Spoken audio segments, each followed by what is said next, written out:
What's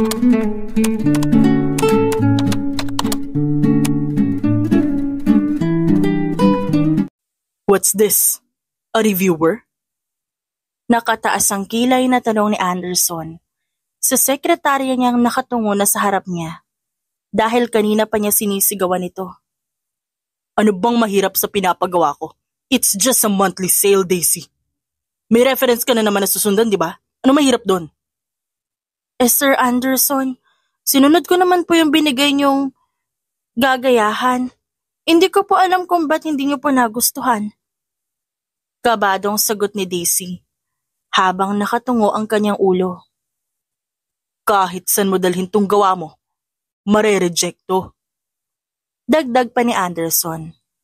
Itinapon niya na lang bigla ang laman ng folder na pinagpuyatang gawin ni Daisy.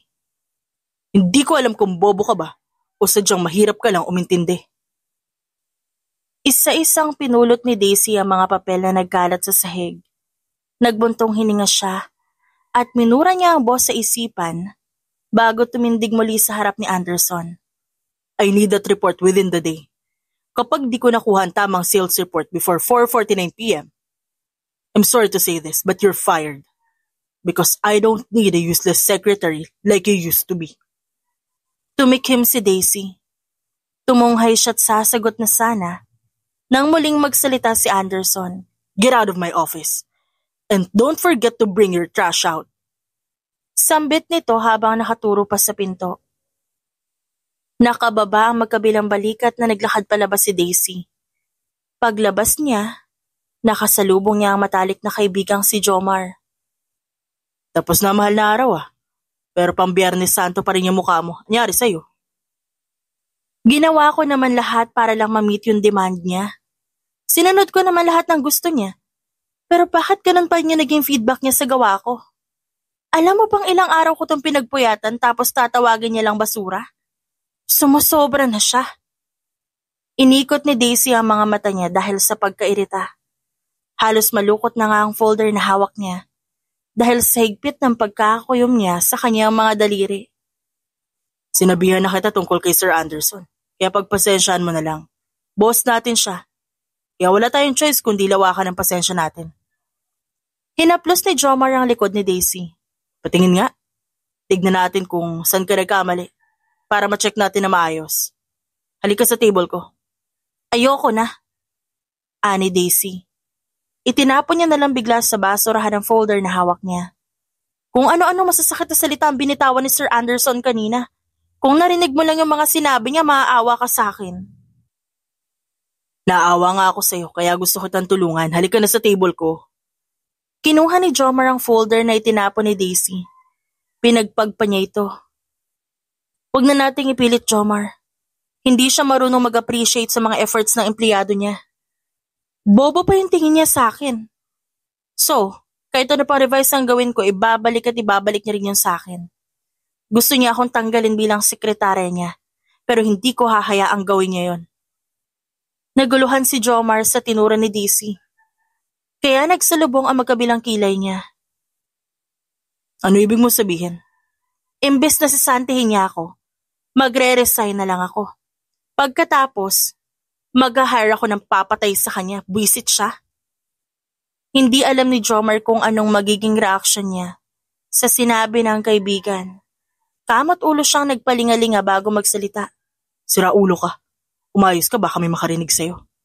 Bakit? Kahit ikaw, kung may pagkakataon ka, alam kong yun din ang gusto mong gawin. Pag yang si Sir Anderson, na dali ng riding in tandem, babait din yan. Bakas ang gigil ni Daisy sa boses niya. Habang nagkukwento, with matching action pa. Yang si Sir Anderson, masarap yun ipabugbog. Yung tipong titigil ka lang kapag nagmamakaawa na siyang tumigil ka na. Kasi, susunod na siya sa gusto mo. Hay, napaka-satisfying na i-imagine ang ganung bagay. Ikaw talaga. Pinalo ni Jomar ang noon ni Daisy. Sabi mo, hindi ka na magbambaldita kasi kailangan mo ng trabaho. Ba't gagawin mo yun? Pasaway ka. Yun ang minamanifest niya, di ba? Hindi porket boss siya, may karapatan siyang bastusin ang pagkatao ko. Pagod na nga ako unawain siya sa totoo lang. Hindi ko na alam kung saan pa ako lulugar. Hindi na nakapagsalita si Jomar. Nakita kasi niyang biglang lumabas si Mr. Sandoval mula sa opisina nito. Nakakainis ang lalaking yun, akala mo kung sino matalino. Dagdag pa ni Daisy. Hinawakan ni Jomar ang kamay ni Daisy. Ngumuso siya para lang ituro ang boss nila nakatayo sa likod ng kaibigan. Pero tila hindi ito nakakaramdam. Patuloy pa rin kasi ito sa pagsasalita na hindi maganda tungkol sa aroganting boss nila. Ano bang trip mo? Ba't gumaganyan ka? Nanghihingi ka ba ng kiss? Bumuntong hininga si Jomar. Napakamot siya ng ulo kahit hindi naman ito nangangati. How dare you curse me like that? Behind my back, Miss Avila. Ganyan ka ba pinalaki ng magulang mo? Kaya hindi ka marunong gumalang sa mga taong mas nakakataas sa'yo? Nakataas ang kilay na sambit ni Anderson habang nakakross sa magkabilang braso. Bahagyang umatras si Jomar. Ayaw niyang madamay sa galit ng boss nila dahil ayaw niyang mawalan ng trabaho.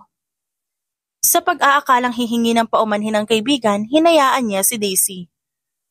Dahan-dahang umikot si Daisy hanggang sa magtagpo ang tingin nila ni Anderson. Why don't you speak up and explain everything, Miss Avila? Why are you cursing me? Who do you think you are? Ikaw ba nagmamayari sa mundo? Tumikim si Daisy. Nilunok niya ang namumuong laway sa kanyang lalamunan bago sumagot. I'm not cursing you, sir. I'm just telling the truth. Totoo naman po na mababa ang tingin niyo sa akin. You know what? You're making things complicated. As always. You're the worst secretary I've ever had. If you can't do the job, you're free to resign. You're my secretary. You're supposed to do all the things that I will ask you to do. You have no right to complain. Alamin mo lugar mo. Dahil sa mga pinagsasabi ni Anderson, umakyat na sa ulo ni Daisy ang kanyang inis. Nagpantingan tenga niya, kaya hindi na siya nakapagtimpi pa. Bumuelo pa siya ng buntong hininga bago magsalita. Alam mo, Mr. Sungit, inis na ako sa'yo. Sinusunod ko naman yung gusto mo. Ginagawa ko lahat ng utos mo. Kapag mali inuulit ko, ginagawa ko naman lahat para ma-meet yung demands mo.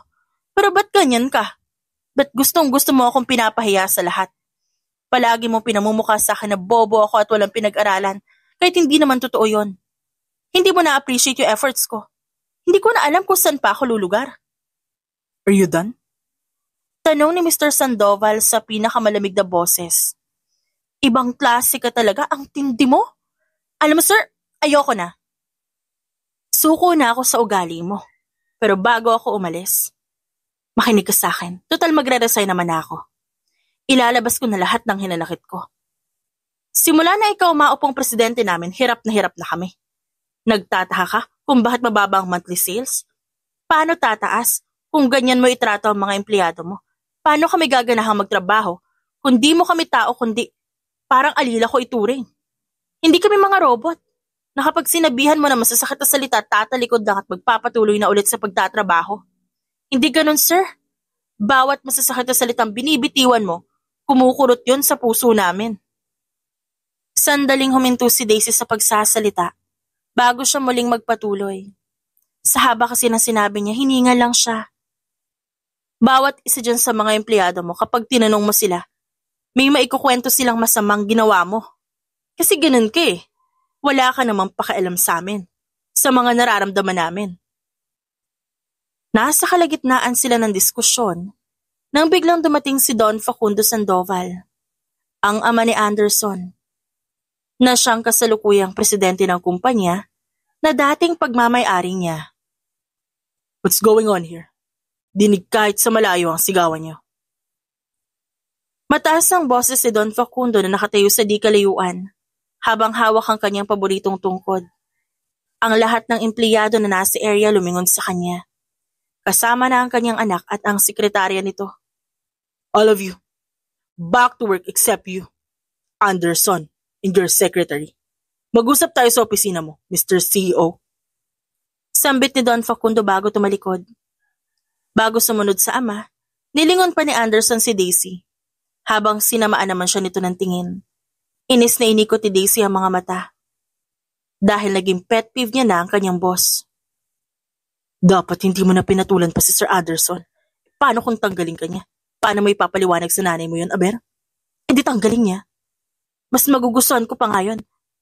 At least makakapaghanap ako ng ibang trabaho kaysa magtrabaho sa kanya. Hambog na, ubod pa ng yabang. Nagkamot muli ng ulo si Jomar. Ay naku, ang tigas talaga ng ulo mo. Ako na nahihiya para sa'yo eh. Sige na. Susunod na ako doon. Tingnan mo na kung anong mali dyan sa gawa ko para isampal ko yan kay Sir Anderson mamaya kasama ng resignation letter ko. Hindi na umimik pa si Jomar. Napailing na lamang siya habang pinapanood na naglalakad palayo ang kaibigan. Pagpasok ni Daisy sa opisina ni Anderson, nakita niya nakaupo si Don Facundo sa presidential chair. Lumunok siya bago tumayo sa harapan nito. Habang ilang sandali lang pumasok na rin si Anderson. May dala pa itong bottled water na ipinatong sa lamesa para ibigay sa ama. Can someone explain to me what happened earlier? Bakit nagsisigawan kayo sa harap ng mga empleyado ko? Kalmado pa ang boses ni Don Facundo habang tinatanong niya yon. Kasi naman po, hindi pa tapos sa kanyang sinasabi si Daisy na magsalita si Anderson. I'm not shouting earlier, Dad. This girl started the scene. She caught the attention of our employees. She even cursed me. I am her boss. But she doesn't know who I really am. Siya ang dapat mahiya. Sinungaling po talaga tong anak niyo. Don Facundo, siya po yung nauna. Anong ako? Gigil na sambit ni Anderson. Hindi ba't ikaw nagsabi kung anong masasakit na salita sa likod ko? Dinamay mo pa yung mga katrabaho mo. Sabi mo pa nga magre-resign ka na, hindi ba? Dahil ayaw mo na ako makasama. Ba't di mo pa gawin ngayon? Bakit di mo ituloy ang pananakot mo?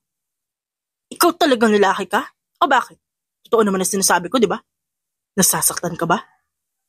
Nagpatuloy ang bangayan ng dalawa at sa pagkakataong yon, pumapagitna na ang matanda. Pero patuloy pa rin sila sa pagtatalo. Hindi ba talaga kayo titigil? Hindi na kayo nahiya. Lalo ka na, Anderson. You were supposed to be a good example. Pero ikaw pa tong gumagawa na eksena. Role model ka dapat dahil presidente ka ng kumpanya, pero anong ginagawa mo? Seriously, Dad? Pinipili mo tong babaeng ito over me? Ako ang anak mo. Reklamo ni Anderson, habang si Daisy naman ay pasimpleng umingiti dahil natutuwa. I know you, Anderson. Alam ko ang ugali mo dahil anak kita kaya hindi kita ito-tolerate. Pero hindi rin ako magiging unfair sa'yo. Papaimbestigahan ko ang nangyari. Kapag nalaman ko ikaw may kasalanan, bibitawan mo ang posisyon mo sa kumpanya. At ibibigay mo yan sa kapatid mo. Kapag napatunayang si Daisy nga ang may kasalanan, tatanggalin ko siya sa trabaho. Napalunok bigla si Daisy. Aminado kasi siya may pagkakamali din siya sa nangyari. Hindi naman siya natatakot na matanggal, pero nahihiya siya sa matandang lalaki. Dahil malaki ang tiwala nito sa kanya. Daisy, iiwan mo muna kami ng anak ko. Saad ni Don Facundo na siyang agad namang sinang-ayunan ni Daisy. Agad siyang lumabas sa opisina ng presidente. Samantala, pagkalabas ni Daisy, agad nagreklamo si Anderson sa kanyang ama. Ano ibig sabihin ng Dad? Ba't ba palagi mo nalang kinakampihan ng babaeng yan? She is just my secretary, and I'm your son. Ba't siya yung kinakampihan mo over me? Reklamo ni Anderson sa ama. Gusto mo ba talaga malaman kung bakit? Tanong ni Don Facundo. Yes, Dad. I deserve to know the truth. That girl reminds me of your mom. Prangka, straight to the point, kung magsalita, at higit sa lahat, malakas ang loob. Gusto ko ang ugali at dedikasyon niya. Isa pa, she saved me, remember? Kundi dahil sa kanya baka baldado na ako ngayon. Paliwanag ni Don Facundo. Dahil ang doon, Dad, napaka-unfair mo naman. Binastos ako ng babaeng yung sarap ng mga empleyado ko. Tsaka palagi mo siyang pinagtatanggol. Hindi ka pa bayad sa utang na loob mo sa kanya? Ganun ba? Anak, pagpasensyahan mo na lang kung may nasabi mo siya sa'yo. Baka nabigla lang yun, kaya nasabi niya. Hayaan mo at pagsasabihan ko siya. Wika ni Don Facundo habang pilit pinalalamig ang ulo ng anak. You don't have to do that. Kapag ginawa mo yun, para mo na rin siyang binigyan ng dahilan para bastusin ako ulit. Uulitin lang niya yung ginawa niya. Usal ni Anderson bago bumuntong hininga. Okay, fine. Papalampasin ko tong nangyari. I'll let you stay. Ganyan din si Daisy, but please Anderson, huwag mo nang masyadong pahirapan ang sekretarya mo. Huwag ka kasing masyadong strikto at masungit para makagawa siya ng mas magandang output. Nape-pressure siya sa higpit mong magpakilos eh. Halos, 1 linggo ko nang pinapagawa sa kanya yung monthly sales, Dad. Mahirap pa magbilang ng tally at percentage. Marami rin siya mga business proposal na hindi na nagagawa dahil palagi siyang huli mag-submit ng report. Ubus na yung pasensya ko. Nasasayangan ako sa oras dahil sa kanya. Ang bagal kumilos. Baka naman wala siyang access na internet sa bahay. Isipin mo na lang yung mga posibleng rason kung ba't ganun ang performance niya. If you can't handle your secretary, ililipat ko na lang siya sa ibang department. Ilalagay ko na lang siguro siya sa research and development team. O kung saan may maluwag na workplace na malayo sa'yo para hindi na kayo magkagulo pa. Suggestion pa ni Don Facundo. That would be better, Dad. Palitan mo na lang ang sekretary ko. Pagsang-ayon na wika ni Anderson sa kanyang ama. Sige na, pag-iisipan ko muna kung saan ko siya ililipat. Pero bakit ka ba kasi galit na galit sa kanya? Are you into her? Are you serious, Dad? Ani Anderson sabay iling. You know how much I hate girls. Tapos sasabihin mong, I'm into her? I just don't like her. Tama ka, matapang siya. Pero matigas ang ulo. And I can't take her behaviors anymore. Period. Umiling na rin si Don Facundo gaya ng kanyang anak. Okay. I have to go. May iba pa akong kailangan puntahan kaya maiwan na muna kita. Ayusin mo ang trabaho mo, ha? Matapos sabihin ni Don Facundo ang mga salitang yon, tumayo na siya. Tinapik niya ang balikat ng anak bago umalis at lumabas ng nasabing opisina. Paglabas si Don Facundo, inis na napabuntong hininga si Anderson. That girl, I'll make her pay for this. Palagi na lang siyang kinakampihan ni Daddy. At hindi ako papayag na magstay pa siya dito nang matagal. Lumipas ang maghapon. Maraming salamat ha at tinulungan mo ako, Jomar. Kung di ko ito magagawa, baka tuluyan na ako mapaalis dito. Tsaka hindi ko rin ito matatapos kundi dahil sa'yo. Sambit ni Daisy kay Jomar na kasalukuyang nakatutok sa laptop screen at sinisave ang report na inayos nito. Di mo kailangan magpasalamat, no? Tulong ko na yun sa'yo. Kasalanan ko naman kasi. Dahil ako ang nag-invite sa'yo para mag-apply sa kumpanya na to. Tumikim si Jomar pagkatapos niyang magsalita. Anong ikaw? Hindi mo naman kasalanan kung may pagkasademonyo yung ugali ng mokong na yun, no? Ibang-iba ang ugali niya sa ugali ng daddy niya. Alam mo, sa totoo lang, hindi naman ganyan si Sir Anderson nun. Bago siya i-declare na president ng kumpanya na to. At pumalit kay Don Facundo, iba ang ugali niya. Mabait yan si Sir noon. Down to earth. At close siya sa lahat ng staff. Kwento ni Jomar, pinatay niya ang screen ng laptop na gamit niya bago humarap kay Daisy. Nagsalubong ang magkabilang kilay ng babae sa narinig. Kung ganun siya nun, ano nangyari? Ba't ibang-iba na ugali niya nung nag-apply ako at naging sekretarya niya? Ano yun, trip lang niya na magbago? Na gusto niya yun? Ganon? Yun ang hindi namin alam.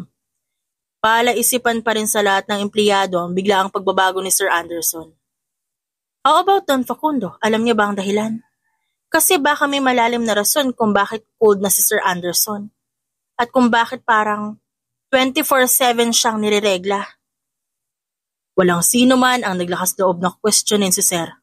Lalo na ang kanyang ama. Ayaw naming matanggal sa trabaho namin. Tanging ikaw nga lang ang naglakas loob na pagsalitaan siya ng ganun eh. Ani Jomar. Napalunok ito pagkatapos magsalita. Bumuntong hininga si Daisy. Bigla tuloy ako na konsensya. Baka may mabigat na pinagdadaanan niya si Anderson kaya ganun. Siguro nga. Pagsang-ayon na sambit ni Jomar sa kanya. Oo nga pala. May binanggit si Don Facundo tungkol sa kapatid ni Sir Anderson. Kilala niyo siya? Usisa ni Daisy. Bali-balita dito sa kumpanya na meron nga daw siyang kapatid pero never pa yun pumunta dito. Hindi namin alam ang dahilan kung bakit. Tumingin sa malayo si Daisy. Saka sinambit ang tanong na gumugulo sa isip niya. Bakit kaya? Nakakapagtaka lang na may kapatid naman pala siya na pwedeng tumulong sa kanya, na palaguin tong kumpanya. Pero bakit mas pinili ni Don Facundo na pamahalaan ni Sir Anderson tong kumpanya ng mag-isa? Napaisip na rin talaga si Daisy. Gusto niyang malaman na nangyari sa kanyang boss. Kung bakit bigla na lang ito naging cold sa lahat. Mauna na ako. Kailangan ko pang ipasa tong final output ng report ko kaya maiwan na muna kita. Salamat sa tulong mo ah. Paalam ni Daisy kay Jomar. O sige, ingat ka. Tumango na lamang si Daisy bilang tugon. Saka siya umalis na lang ang folder na ipapasa niya sa masungit nilang boss. Paglabas ni Daisy sa Research and Development Department, halos lahat ng mga katrabaho niya nakatingin sa kanya. Anong tinitingin-tingin niyo? Ngayon lang ba kayo nakakita ng maganda? Nagmamatapang na sambit ni Daisy. Saka inikot ang kanyang mga mata sa mga ito. Dumiretso na siya sa opisina ng presidente ng kumpanya nila. Dahan-dahan niyang itinulak ang pintong gawa sa salamin nang wala man lang pasabi. Pagpasok niya sa nasabing opisina, naabutan niyang nakaupo si Anderson sa presidential seat at nakatalikod sa pinto kaya hindi dito nakita ang pagpasok niya. Natigilan si Daisy na aksidente niyang narinig ang pag-uusap ni Anderson at nang kausap nito sa phone. I don't understand why Dad keeps on choosing my secretary over me. Palagi na lang kinakampihan ni Daddy ang babae niya. Samantalang yun nga ang worst secretary ko. Takles ang mahina makapick up ng utos. Sambit ni Anderson sa kausap sa cellphone. Huminto sa pagsasalita si Anderson. Sa pakiwari ni Daisy, nakikinig ito sa kausap nito sa phone. Lalabas na sana siya kaya hinawakan niya na ang handle ng pinto. Ngunit nang hilahin niya ito, muling nagsalita ang boss niya. Kaya pinakinggan niya muna. I will never let that happen, bro. Gusto niya akong galitan, fine. Susubukan ko siya na susubukan hanggang sa siya na mismo ang mag-resign. Nang marinig ni Daisy ang sinabi nito, agad siyang lumabas. Iritable siyang bumuntong hininga habang nakakuyom ang kamao. So yun ang gusto niya, ang mag-resign ako. Pwes, hindi mangyayari yun. Manigas siya sa paghihintay. Hinding-hindi ko siya susukuan. Magpatigasan na lang kami. Wika ni Daisy sa kanyang sarili. Sinabi ko pa man din sa sarili ko na magpapakabait na ako. Pero sinusubukan talaga ako ng antipatikong kumbos na yun. Kala niya naman mapapasuko niya ako. Asa siya. Nang medyo bumaba na ang init ng ulo ni Daisy, dahan-dahan siyang pumasok muli. Tumikim siya bilang paramdam sa boss. Alam ni Daisy na narinig siya ni Anderson kaya ito humarap at binaba ang hawak na cellphone. Kanina ka pa dyan? Kalmado nitong tanong. Kapapasok ko lang po, sir. What do you need? Agad naglakad si Daisy palapit sa table ni Anderson. Sa kanya nilapag sa ibabaw nito ang puting folder na bitbit niya. Natapos ko na po yung report. Nandiyan na rin po yung backup copy at iba pang papers. Kapag may kailangan po kayo, tawagan niyo na lang po ako sa labas. Sambit ni Daisy. Tumango siya sa tumalikod. Akmang lalabas na siya ng pinto nang tawagin siya ng kanyang boss. This is okay. Next time, ayusin mo yung trabaho mo para hindi tayo umabot sa pagtatalo. Dahan-dahang humarap si Daisy sa masungit niyang boss. Saka siya tumango at ngumiti bago tuluyang lumabas sa nasabing opisina. Kinagabihan, O anak, ba't ka naglalakad? Wala ka bang pamasahe? Tanong ni Dahlia, ang ina ni Daisy. May pamasahe ho ako. Gusto ko lang po talagang lumanghap muna ng hangin at maglakad-lakad. Matagal-tagal na rin ho kasi nung huli ako nakapaglakad ng gabi. May problema ba sa trabaho? Halika na sa bahay at pag-usapan natin yan. Sambit ni Dahlia sabay ngiti sa kanyang anak. Bumuntong hininga si Daisy. Wala namang problema. Pagod lang po talaga sa trabaho pero kaya pa naman po. Pasensya ka na anak ha. Ikaw pa tuloy ang sumasalbas sa pamilya natin. Imbis na ako ang nagtatrabaho para sa atin. Manaman, hindi ba't nasabi ko naman na sa inyo na hindi ko kayo pababayaan ni Bunso? Ako ang bahala sa inyo. Kaya wag na kayo mag-alala. Nakangiting saad ni Daisy. Umakbay siya sa kanyang ina at tinapik ang balikat nito. Matapos, tumungo sa balikat ng ina. Napansin ni Daisy ang kanyang damit na nakalagay sa basket sa gilid ng kanyang mama. Ang dami naman nito, ma. Saan niyo ba ito dadalhin? Malapit kila Jomar. Hindi na ako nagtawag ng tricycle kasi malapit lang naman. Nakauwi na yata si Jomar sa kanila. Ba't di niyo na lang siya tinawagan? Tanong ni Daisy sa ina. Anak, wala ka pa sa bahay kaya ang naisip ko, magkasabay kayong uuwi. Next time po, ma. Hintayin niyo na lang po ako makauwi. Para ako na lang magdala ng mga nilabahan niyo sa mga customer niyo. Alam niyo naman po na bawal kayo magbuhat ng sobrang bigat, diba? Wika ni Daisy sa kanyang ina. Ngumiti si Dahlia sa anak. Tinapik nito ang balikat ni Daisy bago magsalita. Sige anak, ngayon lang ito at hindi na mauulit. Dumiretso na sina Daisy at ang kanyang ina sa bahay ng may-ari ng labadang nilabahan ng kanyang ina. Tumatanggap kasi ito ng labada para pandagdag gastos nila. Makalipas ang isang buwan, nagtalo na naman kayo ni Sir Anderson, no? Kwentuhan ng mga katrabaho natin, nasinigawan ka na naman daw. Ayos ka lang ba? Ako pa ba? Alam mo naman kahit anong gawin niya. Hindi niya ako mapaparesign kagaya ng gusto niya, pati bayan na lang kami. Matapang na sambit ni Daisy. Tsaka wala namang bago, no? Magaspang pa rin ang ugali niya, as usual. Paalis na sana si Daisy nang biglang hawakan ni Jomar ang braso niya. Sandali, saan ka ba pupunta? Dito ka muna kasi may kukwento ako sa'yo. Ikukwento? Ano namang ikukwento mo? Problema ba yan? Hindi. Tungkol kay Sir Anderson. Nako, kung tungkol sa kanya sasabihin mo hindi ako interesado, no? Alam mo namang mainit ang dugo namin sa isa't isa. Baka pagmulan pa yan ang pagtatalo naming dalawa. Sigurado kang ayaw mo malaman yung bagong balitang kumakalat tungkol sa kanya? Tinaasan na isang kilay ni Daisy si Jomar. Ipinag-cross pa niya ang kanyang braso bago magtanong. Ano ba kasi ang balitang yan? Importante ba yan? Bumuelo si Jomar. Umayos pa nga siya ng upo bago magsimulang magkwento. Atin-atin lang to Pero may bali-balita kasi. May babaeng naliling kay Sir Anderson. Anak ng may-ari ng kakompetensya ng kumpanyang pinagtatrabahuhan natin. Baka naman chismis lang yan. Sa ugali kasi ni Sir Anderson parang walang babaeng magtatangka na sagutin siya. Sobrang sama na ugali niya. Irritableng sambit ni Daisy. Malay mo naman, mayaman ang pamilya niya. Gayon din ang babaeng kinokonekta sa kanya. Malay ba natin kung may past pala sila? Hindi imposible, di ba? Gatong pa ni Jomar. Habang nasa kalagitnaan ng pag-uusap sina Jomar at Daisy, biglang nagsalita si Anderson. Masama ang tingin nito sa dalawa.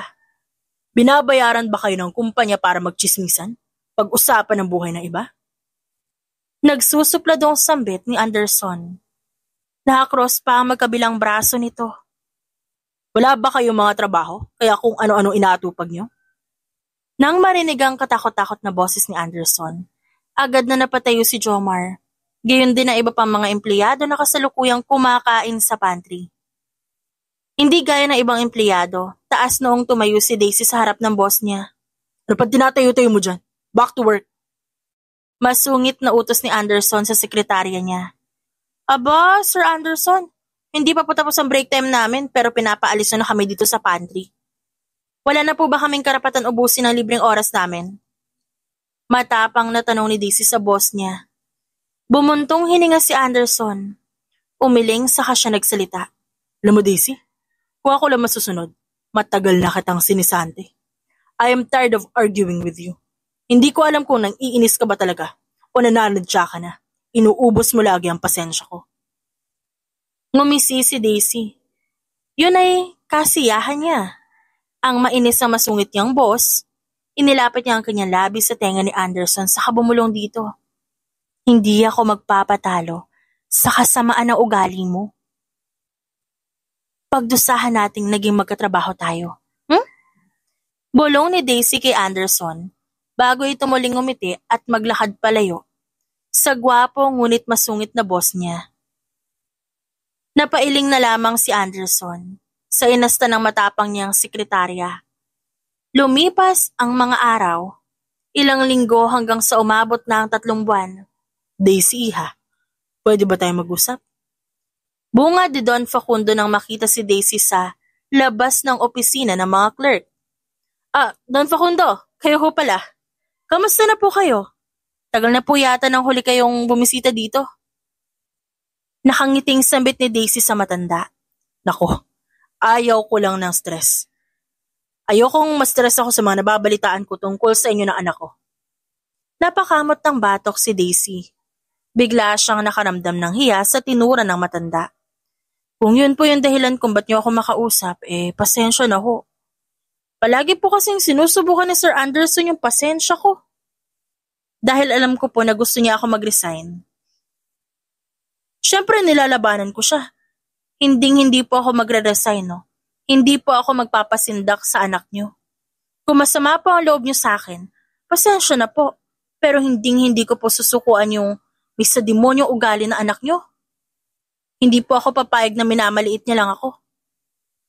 Umawang ng bahagya ang labi ni Don Facundo sa sinabi ni Daisy. Natatawa ito bago magsalita. Yun nga sana ang sasabihin ko sa'yo. Sana'y huwag mong sukuan ang anak ko. Intindihin mo na lamang siya. Dahil may mabigat siyang pinagdadaanan. Kaya siya naging ganoon. Yun na nga po yung paulit-ulit kong ginagawa, Don Facundo. Pero hanggang kailan po ba namin iintindihin ng anak niyo yung isa't isa? Hanggang kailan po ba namin kailangan sikmuraan yung masamang ugali niya? Hindi naman siya ganun sa lahat ng empleyado niya. Sa mga babae lang at higit sa lahat sa akin. Paliwanag pa ni Daisy. Babae rin kasi ang dahilan kung ba't siya naging ganoon. Matipid na sagot naman ni Don Facundo. Napaisip bigla si Daisy. Nagpasya siyang usisain pa ang matanda. Ibig niyo pong sabihin, konektado talaga si Sir Anderson dun sa anak ng babaeng kakompetensya niyo sa negosyo? Mabilis na tumango si Don Facundo. Kaya sa'yo ako nagsasabi. Dahil ikaw lang ang tumagal sa ugaling ipinakita ng anak ko. Nakikita kong kaya mo pa siyang mapabago. Nakikita kong kaya mo pa ibalik sa dati ang anak ko. Kaya please lang Daisy, pakiusap. Ano po ang gusto niyong gawin ko? Make my son fall in love with you. Walang patumpik-tumpik na sambit ni Don Facundo. Nanlaki ang mga mata ni Daisy sa narinig. Dahil napakalaking bagay ng nire-request ng matanda. Halos malaglag din ang panga niya sa sobrang gulat. Kung umiinom lang siya ng tubig, baka naibugan niya na yun kay Don Facundo dahil sa sinabi nito. Ilang sandali siya bago nakapagproseso sa isip. Tumawa siya bago sumagot. Don Facundo naman, masyado po kayo mapagbiro Hindi ako nagbibiro, Daisy. Gusto kong bumalik sa dati ang anak ko. Gusto kong bumalik yung dating ngiti niya. Namimiss ko na ang ngiti ng anak ko. Hindi ako humihiling sa'yo bilang amo mo, kundi bilang isang ama na. Iniisip ko ano makabubuti para sa kanyang anak. Maya-maya ay tumikim si Don Facundo. Kinuha niya rin ang magkabilang kamay ni Daisy at hinawakan ito ng mahigpit. Pakiusap, Daisy. Buhayin mo ulit ang nawalang pagmamahal ng anak ko para sa lahat. Tulungan mo siya makabalik ulit sa dati. Napapalunok si Daisy. Hindi niya alam kung ano ang sasabihin niya. Pinapawisan siya ng butil-butil. Di mo kailangan magdesisyon agad. Tanggapin mo itong calling card ko. Tawagan mo ako kapag nakapagdesisyon ka na. Inabot ni Don Facundo kay Daisy ang isang pirasong papel na naglalaman ng numero at address nito, kung saan maaaring tawagan o di kaya'y puntahan kung gugustuhin niya. Tumalikod na si Don Facundo pero muli itong humarap makalipas na ilang sandali. May nakalimutan pala akong sabihin. Alam ko nagpapaaral ka ng kapatid. If you want, bibigyan ko siya ng scholarship at monthly allowance. Bibigyan ko rin ng negosyo ang mama mo para hindi ka na mamroblema at hindi na rin niya kailangan maglabada pa. Ibibigay ko lahat ng pangangailangan mo kung gugustuhin mo. Sambit ni Don Facundo bago tuluyang tumalikod at umalis. Nang mawala sa paningin niya ang matanda, napabuntong hininga si Daisy. Sunod-sunod siyang lumunok habang iniisip ang alok at pakiusap ng matanda sa kanya. Makalipas ang isang linggo, Daisy, ang nanay mo! Sigaw ng isa sa kapitbahay nila Daisy. Kabababa niya lang sa sinakyan niyang tricycle dahil galing pa siya sa trabaho nang tawagin siya ng isa sa mga kapitbahay nila. Ano nangyari kay Mama? Sinugod siya sa ospital kanina. Bigla kasi siyang nawala ng malay habang naglalakad niya sa kalsada. May bit-bit pa siyang bilao, yung ginamit niya sa paglalako ng kakanin. Kakanin? Hindi ko alam na tinuloy niya yung pagbebenta doon. Nasaan siya? Saang ospital siya dinala? Sa ospital sa bayan. Doon mo sila puntahan. Doon sinugod ang mama mo kasama ang bunsong kapatid mo. Napalunok si Daisy. Tumango na lamang siya at nagbadali ng pumara ng tricycle para lang puntahan ang kanyang ina. Nang may humintong tricycle sa harap ni Daisy, agad siyang sumakay at inutos sa driver na dalhin siya sa ospital. Mabilis naman itong humarurot para lang makarating ng mas mabilis. Makalipas ang halos 10 minuto, nasa ospital na si Daisy. Pagkaabot niya ng bayad, kumaripas na siya ng takbo papasok sa loob.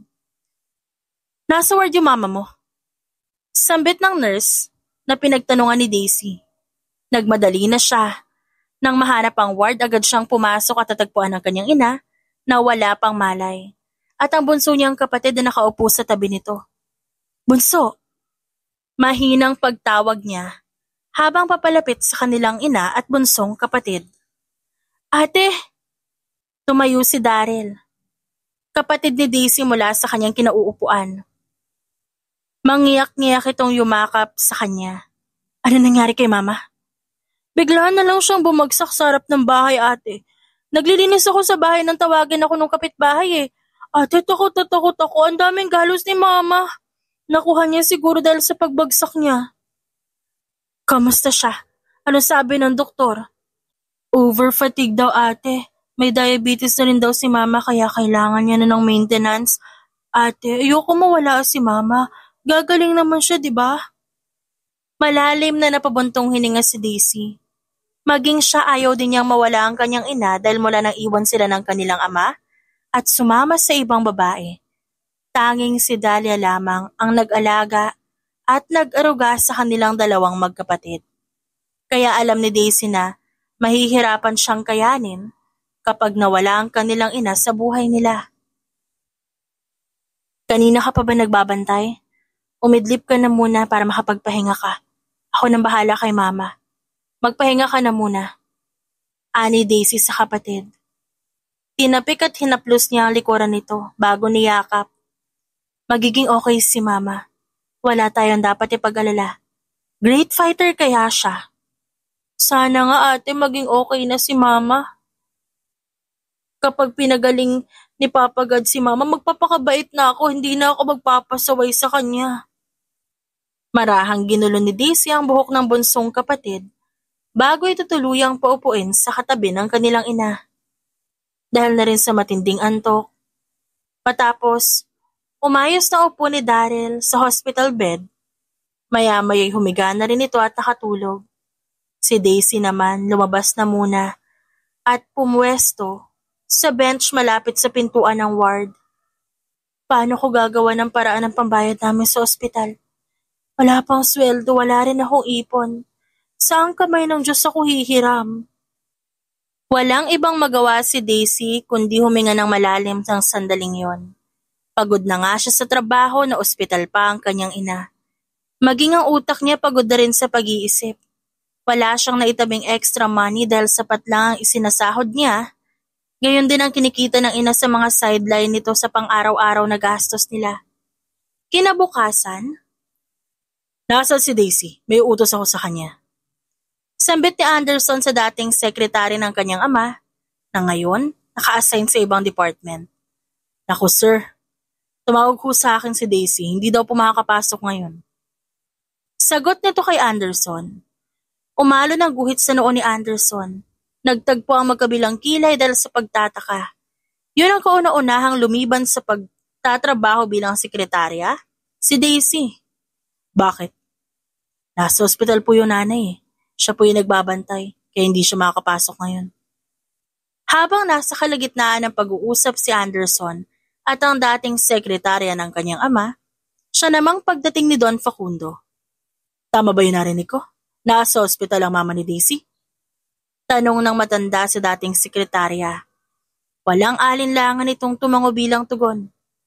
Nang malaman ni Don Facundo kung saan nakakonfine ang ina ni Daisy, nagpaalam siya sa kanyang anak dahil gusto niya itong puntahan. Seryoso ka ba? Empleyado lang yon. Di mo siya kaano-ano. Hindi ka dapat nag-aaksaya ng panahon sa kanya. Pupuntahan ko siya whether you like it or not. Hindi mo ako mapipigilan, okay? Gusto kong puntahan ang sekretarya mo. Gusto ko siyang tulungan. Stop being a good Samaritan. Most especially to her dad. Can't you see that she's using you? Abusing you? Pero bahala ka. Ginusto mo naman magpaabuso sa kanya, choice mo yan. Matapos sermonan ng masungit niyang panganay, tumalikod na si Don Facundo. Nagpahatid siya sa driver niya sa ospital kung saan kasalukuyang nakakonfine ang nanay ni Daisy. Nang malaman ang lahat ng impormasyong kailangan, pinuntahan na ni Don Facundo ang ina ng babae. At pagpasok niya sa ward, nakita niyang gising ito. Magandang umaga. Pagbati ni Don Facundo kay Dahlia. Dahil yun ang unang pagkakataon na nagkita ang dalawa, nagtaka ito at napaisip. Sino ho kayo? Ako nga pala si Don Facundo Sandoval. Ako ang may-ari ng kumpanyang pinagtatrabahuhan ng iyong anak. Pumarito lang ako para kumustahin ka. Nang makilala kung sinong dumalaw sa kanya, napangiti si Dahlia. Nako, nakakatuwa naman ho, na personal niyo pa po akong binisita. Maliit na bagay lang yan. Isa ho ang anak niyo sa pinakamagaling na empleyado ko. Kaya masaya ho ako makilala kayo sa personal.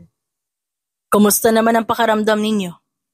Mabilis na talagang magkasakit sa panahon ngayon kaya kailangan magdoble ingat. Dire-diretso sa pagpasok sa ward si Daisy, kaya hindi niya agad napansin ang bisita ng kanyang ina. Natitigan niya lamang ito na makalapit siya kay Dahlia. Mama, may mabait na nagsettle ng... Natigilan siya nang makita ang nakangiting si Don Facundo, na nakatayo sa gilid ng kanyang ina. Bills. Pagpapatuloy niya sa sinasabi. Anak, tignan mo oh. Dinalaw ako ng boss mo, nakakatuwa naman. Nakangiting sambit ni Dahlia sa kanyang anak. Ano pong ginagawa niyo dito, Don Facundo? Tanong ni Daisy matapos mag-request sa kanyang ina na lalabas lamang sandali para kausapin ang big boss niya. Dinalaw ko lang ang iyong ina. Nabalitaan ko sa dati kong sekretarya na sinugod siya sa ospital. Kayo po ba yung nag-settle ng bills ni Mama? Kayo rin po yung bumili ng lahat ng gamot na nasa reseta niya? Ani Daisy. Hindi naman sumagot ang matanda. Babayaran ko po lahat ng nagastos niyo, kahit ibawas na lang po sa sahod ko. Alam mong hindi mo kailangan gawin yan. Hindi ako naniningil dahil kusa ko yung ginawa ng bukal sa loob ko. Alam niyo po mataas po yung respeto ko sa inyo. Kung sa tingin niyo po mabibili niyo ako dahil sa pagtulong niyo, hindi po mangyayari yon. Magtatrabaho pa rin po ako sa kumpanya at babayaran ko lahat ng ginastos niyo sa mama ko. Tatanawin ko pong utang na loob ang lahat ng ginawa niyong pagtulong.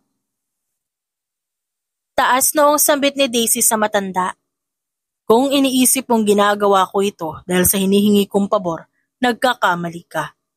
Tumutulong ako dahil nais ko, dahil malapit ka sa puso ko. Kung hindi mo yun maunawaan ay pasensya ka na. Hindi na sumagot pa si Daisy. Lumunok siya at nagbuntong hininga. Saka siya tumalikod. Pero ilang sandali bago siya muling pumasok sa ward. Muli siyang humarap kay Don Facundo bago muling magsalita. Salamat po. Pero kung wala na po kayong kailangan, pwede na po kayo umalis. Ang bawat takbang niya papasok sa loob ng ward ay mabigat. Masakit para sa kanya na kausapin ang gano'n ng matanda dahil naging mabuti itong tao sa kanya. Pero pinangunahan ng galit si Daisy kaya niya yun nasabi. Hindi kasi mawala sa isip niya ang pakiusap ng matanda na umabot sa puntong hindi na siya nakakatulog. Makalipas ang ilang araw, nakalabas na rin na ospital si Dahlia. Kahit hindi nakakapasok, tuloy-tuloy pa rin ay pinapadalang tulong ng matanda sa kanila. Dahil sa kabutihang ipinapakita ni Don Facundo, unti-unti na konsensya si Daisy dahil sa hindi niya pagkausap ng maayos dito.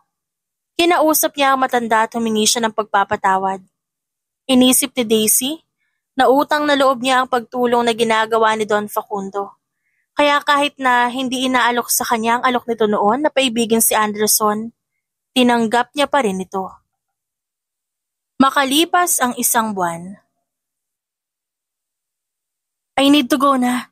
Tumawag kasi sa akin si Don Facundo, hindi makakapasok sa Sir Anderson ngayon. And so? Ano naman kung di makakapasok si Sir Anderson? Ba't ka aalis? Pupuntahan mo siya? Nakataas ang isang kilay na tanong nito. Ang sabi ni Sir Anderson, kailangan niya itong report today, kaya dadaling ko na lang to sa kanila. Teka, sigurado ka ba? Walang alinlangan na tumango si Daisy bilang tugon. Humingi na rin naman ako ng permission kay Don Facundo kung pwede kong dalhin tong file sa bahay nila. Pumayag naman siya. Binigay niya rin sa akin yung address. Kung ganon, mag-ingat ka ah. Tumango na lamang si Daisy bilang tugon, saka siya umalis. Halos 1 oras ang biyahe mula opisina, hanggang sa address na sinende Don Facundo. Dumiretso na siya sa loob ng bahay matapos itong papasukin ng guard. Pagpasok niya sa loob, may naabutan siyang lalaki nakatalikod. Nilapitan niya ito at kinalabit. Sir? Mahinang sambit ni Daisy. Agad namang humarap ang nasabing lalaki. Nang makita ito ni Daisy, nagulat siya. Hindi yon ang boss niya. Who are you? And what are you doing in her house? Tanong ng lalaki kay Daisy. Ako po si Daisy. Naputo lang sinasabi ng babae nang mapahinto siya dahil biglang nagsalita ang lalaki sa harap niya. Oh, you must be the new girlfriend of my twin brother. Mabuti naman at nakamove on na siya kay Margaret. Pamilyar ang pangalan na binanggit sa kanya ng lalaki, kaya pilit iniisip ni Daisy kung saan niya ba narinig yon. Habang nag-iisip siya, bigla siyang nakarinig ng isang pamilyar na boses. Boses yun na masungit niyang bossing. Stay away from her. Sigaw nito. Agad na bumaba ng hagdan si Anderson. Hinawakan niya ang kamay ni Daisy at hinila ito patungo sa kanyang likuran. What are you doing here? Hindi ka ba na-inform na hindi ka pwedeng pumunta dito? Tanong ni Anderson sa kapatid na si Andy. Habang hawak pa rin ang kamay ng kanyang sekretarya. I am still your twin brother, your older brother, at isa pa rin akong Sandoval. Kaya sa ayaw at sa gusto mo, pupunta ako dito. Nakalimutan mo na bang tinanggalan ka ni Daddy ng karapatan na maging Sandoval pagkatapos ng ginawa mo? Malakas na naman ang loob mo. Dahil may bago kang babaeng kinakapitan, pero alam mo Anderson, kahit sino pang kunin mo sa tabi-tabi, hinding-hindi mo mapapalitan sa puso mo si Margaret. Nagpapanggap ka lang naman na okay ka, pero ang totoo, alam ko hindi ka pa nakaka-move on sa kanya. Alam kong darating ang araw na magmamakaawa ka na balikan ka niya. At hindi ko hahayaang mangyari yan. Hindi ko hahayaang maging masaya ang favorite child ni Daddy. Pagkatapos sabihin niya ni Andy, iritable niyang nilisan ang bahay ni na Anderson. Nang tuluyang makaalis ang kapatid ni Anderson, hinila niya ang kamay ni Daisy at hinarap ito. Ikaw naman, anong ginagawa mo dito? Sa paano mo nalaman ang bahay ko? Kumalma po kayo. Malumanay ang boses sa sambit ni Daisy. Huwag mo akong daanin sa ganyan. Sagutin mo yung tanong ko, anong ginagawa mo dito? Bumuntong hininga si Daisy. Tumikim muna siya bago magsalita. Nandito lang po ako para magdala ng report. Sir, hindi naman po sa nakikialam ako pero... Yung sinasabi ng kapatid niyo, yun po ba yung dahilan kung ba't ang sungit niyo? Ano po ba talaga nangyari? Sabihin niyo naman po sa akin para maintindihan ko po kayo. Hindi ko kailangan ng pag-intindi mo kaya umalis ka na.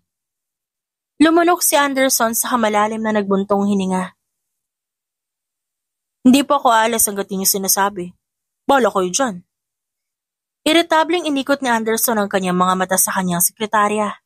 Inis siyang nagsalita habang nakatitig sa mata nito. You were invading my personal life. Dati iniinis mo lang ako, tas ganyan? Gusto mong malaman ang nakaraan ko? Sekretary lang kita, so know your place. Nagkamot ng batok si Daisy at lumunok. Sir, gusto ko lang namang humalaman. Promise po, hindi ko sasabihin sa iba. Itinaas pa ni Daisy ang kanyang kanang kamay sa ayos ng panunumpa. Sabay ngiti sa nagsusungit na boss niya. At dahil nakukulitan na, wala nang choice si Anderson kung hindi ang magkwento dahil sa paulit-ulit na pamimilit sa kanya ni Daisy. Naupo siya sa baitang na hagdan sa tapat niya bago magsimula magkwento. We're not a perfect family. But one thing is for sure. We're living a peaceful life before it changes. Even if Andy was considered as the black sheep of the family, tinanggap namin siya kahit walang direksyon ng buhay niya. We're enjoying every single day that passed. Not until he did something unacceptable and unforgivable. Inagaw niya ang fiancé ko. I supposed to be married to the woman of my life. But she cheated on me with my own brother, my twin brother. Dahil sa revelasyong isiniwalat ni Anderson, nanlaki ang mata ni Daisy. Hindi siya makapaniwala sa narinig. Ba't niya po ginawa yun? Kapatid ka po niya, di ba? Ayaw po ba niya na maging masaya ka? Umiling si Anderson. Ginawa niya yun dahil sa inggit. Sa aming dalawa kasi, ako ang palaging top honor sa school. Ako ang mas matalino. Ako ang mas magaling sa lahat ng bagay. Dahil doon, inakala niyang ako mas paborito ni Daddy. Akala niya, sa akin palaging pabor si Daddy pero hindi naman yun totoo. Sa kabila ng lahat ng achievements ko, siya pa rin ang palaging iniisip ni Dad. Huminto siyang sandali para basain ang nanunuyo niyang labi bago muling nagpatuloy. Hindi niya alam na palagi siyang iniisip ng aming ama. Laging natatapakan ng ego ko dahil kahit anong effort ko, hindi magawang ma-appreciate ni Dad kahit lahat ng achievements hinakot ko na. At si Margaret, ang babaeng pinakamamahal ko. Siya ang ginamit niya para saktan ako. Sobrang sakit nun para sa akin, Daisy. Parang dinurog ang buong pagkatao ko. Dahil sa ginawa niya ngayon, hanggang ngayon nagsasuffer pa rin ako. Nasasaktan pa rin ako sa tuwing naaalala ko yung ginawa nila. Upang hindi mahalata ng kanyang sekretarya, agad na pinunasan ni Anderson ang luha na tumulos sa kanang mata. Ayaw niyang ipakita ang kanyang soft side dito. Alam mo, Sir Anderson, okay na ako na kwento mo sa akin ang isa sa pinakamasakit na nangyari sa buhay mo. Ngayon nauunawaan ko na kung ba't gano'n ang ugali mo. Nauunawaan ko na ngayon ang dahilan mo. Sorry ho, kung naging makitid yung utak ko. Imbes na unawain kita, sinuway pa kita at nilalabanan. Iniikot ni Anderson ang kanyang mga mata kay Daisy. Ngumisi siya bago nagsalita. Huwag mo akong kaawaan at bigyan ng simpatya. Sisisantihin talaga kita, sige. Banta ni Anderson pero tinawanan lamang siya ni Daisy. Inabot ni Daisy ang magkabilang kamay nito. Nang tignan ni Anderson ang ginawa niya, nagsalubong ang kilay nito. What are you doing? Kalimutan mo muna sa isip mo na sekretary mo ako na lagi mong kaaway. Kalimutan mo muna ang kilala mo ako. Consider me as a stranger at this moment. Sabihin mo lang lahat na hinanakit mo. Hawakan mo yung kamay ko, ipikit mo yung mata mo, at kapag okay ka na, pwede mo nang bitawan yung kamay ko. Nag-aalinlangan man dahil hindi siya sanay, ginawa pa rin ni Anderson ang sinabi ni Daisy. Pumikit siya at hinawakan ang magkabilang kamay ng kanyang sekretarya. Mainit ang kamay nito. Sakto na para ibalik ang sigla ng malamig na puso ni Anderson. Ilang minuto silang nanatili sa ganon. At pagmulat ni Anderson ng mga mata niya, unang sumilay ang mukha ni Daisy. Nakangiti ito habang nakatitig sa kanya. Kamusta? Mabigat pa ba? Tanong nito. Umiling si Anderson. Indikasyon na kahit papaano, nabawasan ng kahit konti ang mabigat na pasanin na kay tagal niyang dinadala. Tumayo na si Daisy at ngumiti. Bago nagpaalam, Sir Anderson, babalik na po ako na opisina. Pakicheck niyo na lang po yung folder na nakapatong sa mesa sa living room. Kapag po may kulang o may problema at gusto niyo po ipabago, tawagan niyo lang ho ako. Kinuha na ni Daisy ang bag niya at unti-unting naglakad palabas. Hindi pa siya tuluyan nakakalabas sa pinto nang tawagin siya ni Anderson. Maraming salamat, Daisy. At pasensya na rin sa lahat na nasabi ko sa iyo noon. Talagang binalot lang ng galit at sama na loob ang puso ko, kaya ako naging ganon. Ngumiti si Daisy. Napakasarap naman pong pakinggan yan mula sa iyo. Napakasarap din pong makita na ngumiti kayo. Maraming salamat talaga. Huwag kang mag-alala, babawi ako. Para naman hindi mo isiping masama akong boss. O di kaya demonyo. Napatawa si Daisy sa sinabi ng kanyang boss. Maliit na bagay lang naman po yung ginawa ko, sir. Tsaka, wag po kayong mag-alala, naintindihan ko po kayo.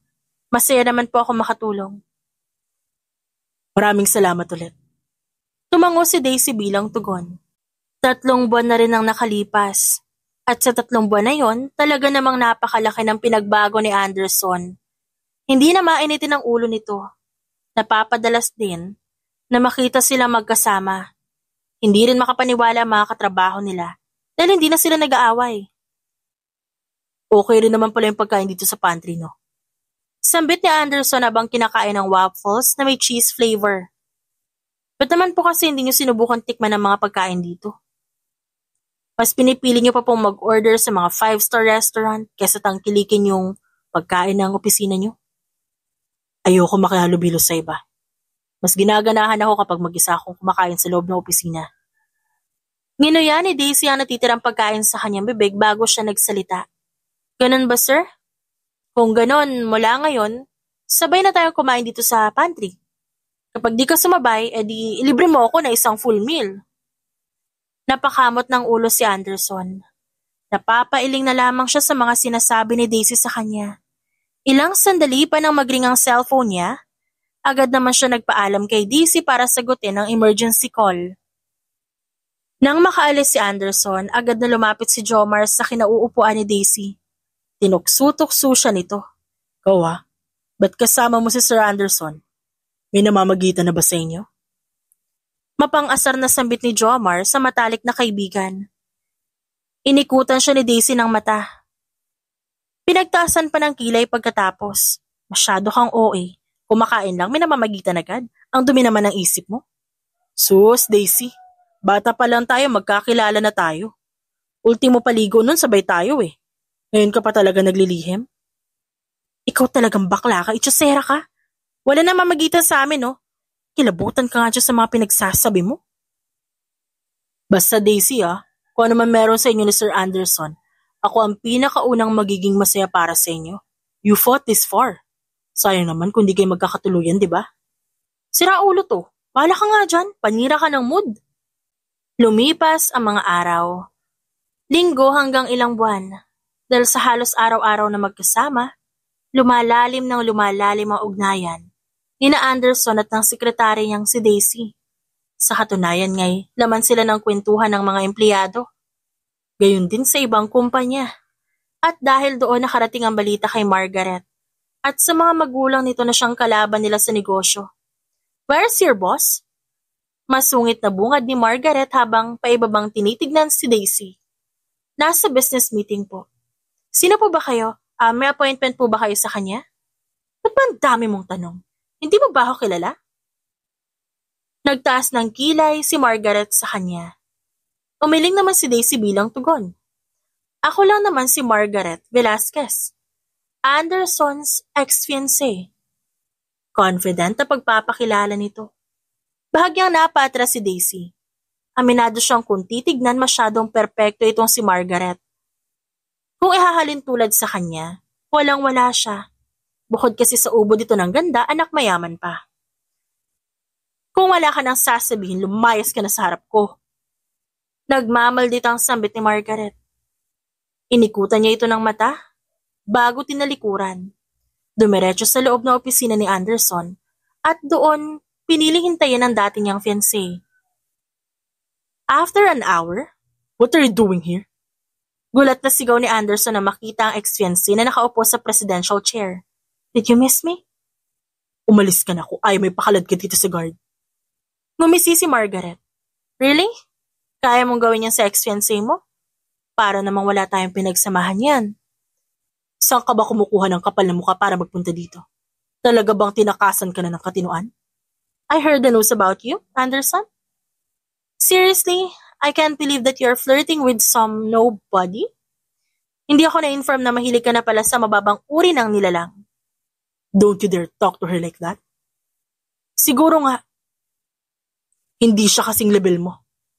Hindi siya mayaman na kagaya mo. Pero alam mo ba, yun lang ang lamang mo sa kanya. Dahil yung pagiging mayaman mo lang ang may pagmamalaki mo. So, you're choosing her. Pipiliin mo siya over me. Yes! Walang katapusang oo. Gaya ng pagpili mong lokohin ako over my brother. Lasing ako nun, Anderson. Hindi ko ginusto yon. 3 beses yung ginawa. Tapos sasabihin mong hindi mo sinasadya. Hindi ako tanga. Hindi ako pinanganak kahapon, Margaret. Sinubukan ko namang bumawi, hindi ba? Humingi ako ng chance sa'yo pero ikaw to nagdamot. Ikaw tong pinagtulakan ako palayo. Alam mo, Margaret, maintindihan ko pa kung sa ibang lalaki. Pero sa sarili kong kapatid? Huminto sandali sa pagsasalita si Anderson bago muling magpatuloy. Alam mo ba kung gaano kasakit yun? Pinagkatiwalaan ko kayo pareho, pero anong ginawa niyo? Niloko niyo ako. I'm sorry. Umalis ka na. Padabog na lumabas ng opisina ni Anderson si Margaret. Paglabas niya, nakita niya si Daisy na papasok sa opisina ni Anderson, na may dalang puting folder kaya nilapitan niya ito. Ikaw ang secretary ni Anderson, di ba? How dare you steal my ex-fiancé away from me? Binalak na sampalin ni Margaret si Daisy. Buti na lamang nahawakan pa ni Anderson ang kamay niya. Isang beses ko na lang sasabihin na umalis ka. Kapag di mo pa ginawa, ipapakalad ka na kita sa gwardya. Galit na wika ni Anderson. Sa kapadabog na inilayo ang kamay ng dating nobya kay Daisy. Tuluyan ang nilisan ni Margaret ang nasabing building. Nang makaalis ito, ginusto ring mag-walkout ni Daisy pero pinigilan lamang siya ni Anderson. Hinawakan nito ang magkabilang kamay ng sekretarya. Saka kinausap sa harap ng lahat ng empleyado niya. Daisy, alam ko marami ako naging pagkakamali na nagawa sa'yo. Pero hindi naging hadlang yun para lumayo ang loob mo sa akin. Ikaw lang ang nagtiyaga sa ugaling pinakita ko. Kita palagi tayo nagtatalo, hindi ka sumuko.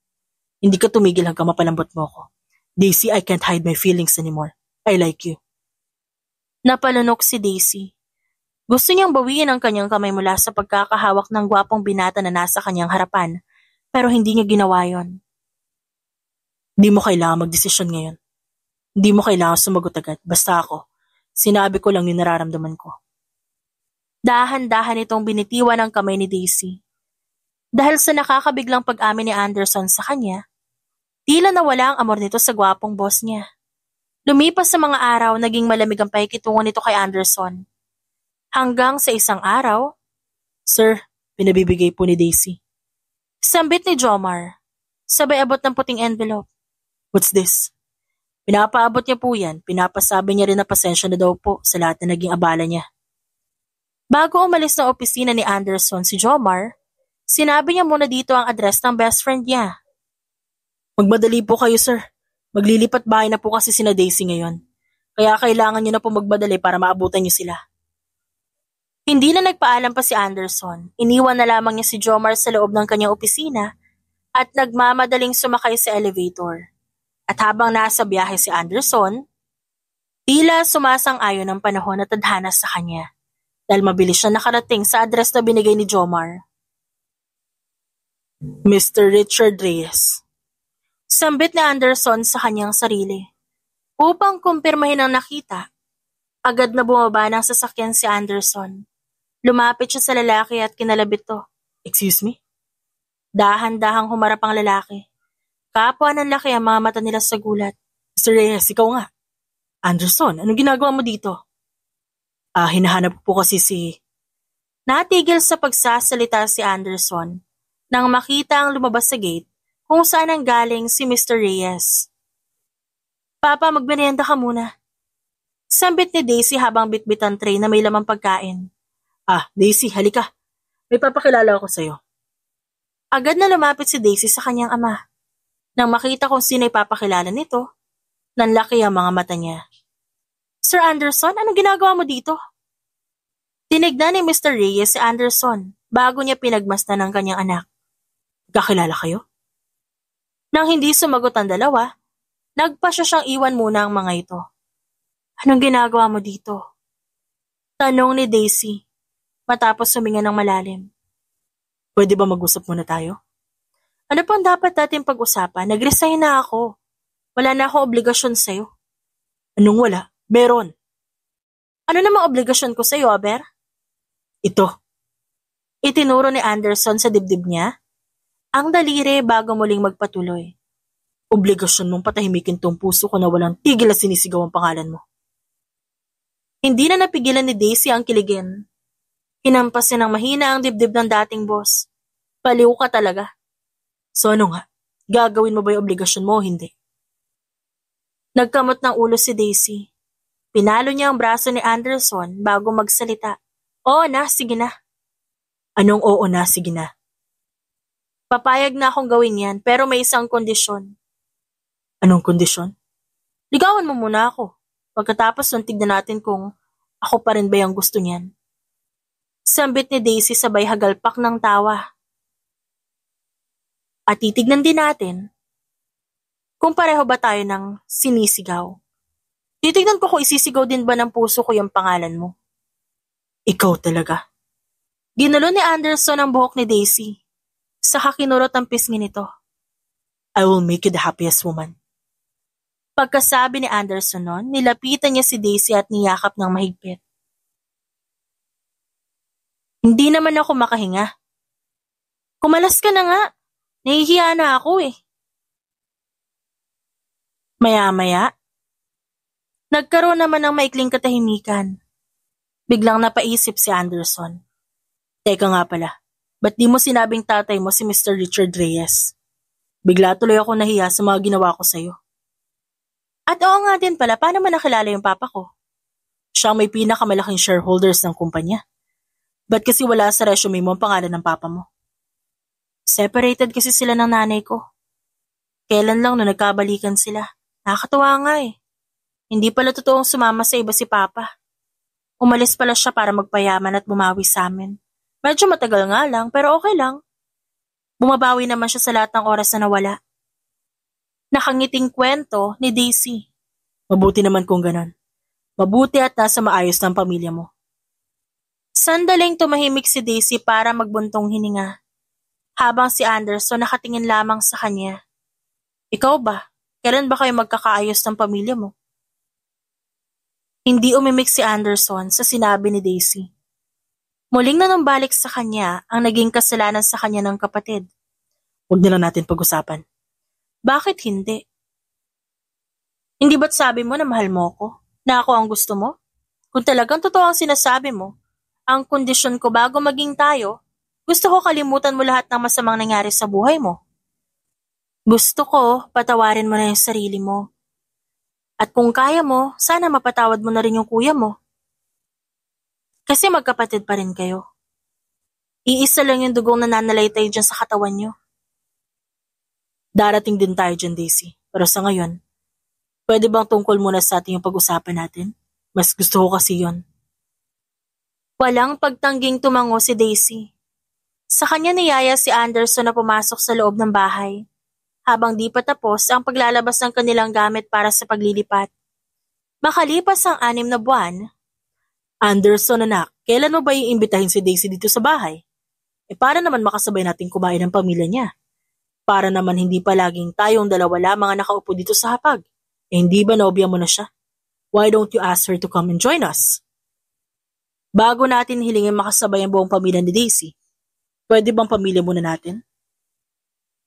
Sambit ni Anderson na may ngiti sa kanyang labi. Naguluhan man si Don Facundo, pero ngumiti pa rin siya sa anak. Ano ibig mong sabihin, anak? Hindi kita maintindihan. Ilang sandali pa may dahan-dahang naglalakad patungo sa kusina. Isang hindi inaasahang bisita ang dumating. Dad. Andy. Gulat na wika ni Don Facundo.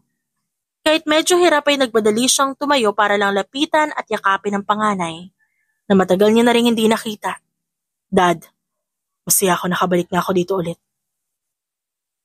Nang marinig ni Don Facundo ang sinabi nito, nilingon niya ang bunso niya at hinintay ang sasabihin nito. Nang ilang minuto na ang nakalipas, pero hindi pa rin nagsisimula ang away sa pagitan ng kambal, nagtanong na si Don Facundo. May hindi ba kayo sinasabi sa akin? Parang nakapagtataka na hindi kayo nag-aaway ngayon. Tumayo si Anderson at lumapit sa kanyang ama at kapatid at inakbayan ang mga ito. Napakaluwag sa dibdib na magpatawad, sa totoo lang. Kung ang Diyos nga kahit gaano kabigat ang kasalanan natin pinapatawad tayo. Ako pa kaya na tao lang. Di ba, Kuya Andy?